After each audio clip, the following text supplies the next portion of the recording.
জামুগুৰিহাটত ৰাজ্যিক শ্বহীদ দিৱসৰ ব্যাপক আয়োজন বীৰ শ্বহীদৰ ঘৰে ঘৰে বিধায়ক পদ্ম হাজৰিকা অসম আন্দোলনৰ শ্বহীদসকলৰ ত্যাগ সোঁৱৰি ভাৰতীয় যুৱ মৰ্চাৰ উদ্যোগত অহা 10 ডিচেম্বৰত জামুগুৰিহাটৰ পকামুৰা পথাৰত অনুষ্ঠিত হ'ব ৰাজ্যিক শ্বহীদ দিৱস মুখ্যমন্ত্ৰী ডক্টৰ হিমন্ত বিশ্ব শৰ্মা ৰাজ্যিক সভাপতি ভৱেশ কলিতাৰ লগতে কেইবাগৰাকীও মন্ত্ৰী আৰু সাংসদ উপস্থিত থাকিব লগা শ্বহীদ দিৱসৰ ৰাজ্যিক কাৰ্যসূচীৰ দিনটোত সেই সময়ৰ অসম আন্দোলনত প্ৰাণাহুতি দিয়া শ্বহীদ পৰিয়ালৰ বাসগৃহসমূহত উপস্থিত হৈ এইদৰেই সেই দিনটোৰ কাৰ্যসূচীলৈ আমন্ত্ৰণ জনাইছে বিধায়ক পদ্ম হাজৰিকা আৰু যুৱ মৰ্চাৰ কৰ্মকৰ্তাসকলে।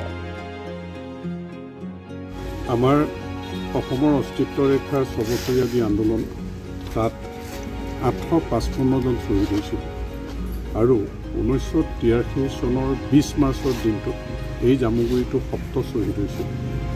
গতিকে আমাৰ শ্বহীদ দিৱস যিহেতু 855 জনৰ একেলগে ৰাজ্যিক ভিত্তিত প্ৰদৰ্শন ছাত্ৰ সন্থাকে ধৰি জাতীয় সংগঠনসমূহ বা যিখিনি সংগঠনে পাতি আহিছে যে 10 ডিচেম্বৰ দিনটোত সকলো শ্বহীদক স্মৰণ কৰি পেলাই শ্বহীদ দিৱসটো উদযাপন হৈ আহিছে। আৰু আমাৰ ভাৰতীয় জনতা পাৰ্টি যিটো জনতা পাৰ্টিৰ যুৱ মৰ্চা আমাৰ ৰাজ্যিক সমিতিৰ তৰফৰ পৰাও এই দিনটো আমি উদযাপন কৰি আহিছোঁ। বিভিন্ন জিলাত উদযাপন কৰিছে, যোৱা বছৰ নলবাৰীত কৰিছে, 2020 চনত আমাৰ তেজপুৰত কৰিছে। গতিকে প্ৰত্যেক জিলাই জিলাই এই শ্বহীদ দিৱসটো উদযাপন কৰি আহিছে। তেনেকৈ এইবাৰ আমাৰ শোণিতপুৰ জিলা আমাৰ বাৰেচৰীয়া ভাওনাৰ পকামুৰা পথাৰত এই শ্বহীদ দিৱস আমাৰ ভাৰতীয় জনতা পাৰ্টীৰ যুৱ মৰ্চাৰ ফালৰ পৰা ইয়াত ৰাজ্যিক ভিত্তিত অনুষ্ঠিত হ'ব। আৰু এই শ্বহীদ দিৱসলৈ আমাৰ অসমৰ মাননীয় মুখ্যমন্ত্ৰী ডক্টৰ হিমন্ত বিশ্ব শৰ্মা ডাঙৰীয়াও মুখ্য অতিথি হিচাপে অংশগ্ৰহণ কৰিব। আৰু আমাৰ দলৰ ৰাজ্যিক সভাপতি ভৱেশ কলিতা ডাঙৰীয়াকে ধৰি বহুকেইজন অতিথি আমাৰ নেতা ইয়াত উপস্থিত থাকিব। আৰু আমাৰ জিলাখনৰ সকলো শ্বহীদ পৰিয়ালকে আমি আমন্ত্ৰণ জনাইছোঁ, তেওঁলোকৰো ইয়াত পৰিয়ালবৰ্গ উপস্থিত থাকিব।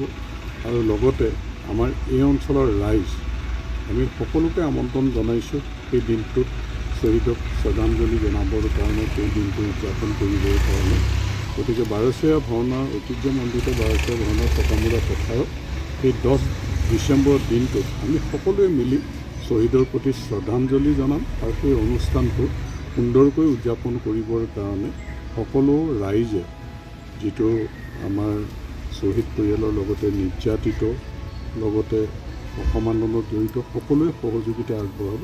আমি সুন্দৰভাৱে এই দিনটো উদযাপন কৰিবৰ কাৰণে আয়োজন কৰিছোঁ আৰু সকলো ৰাইজক এই দিনটোত তাত উপস্থিত হ'বৰ কাৰণে আমন্ত্ৰণ জনাইছোঁ।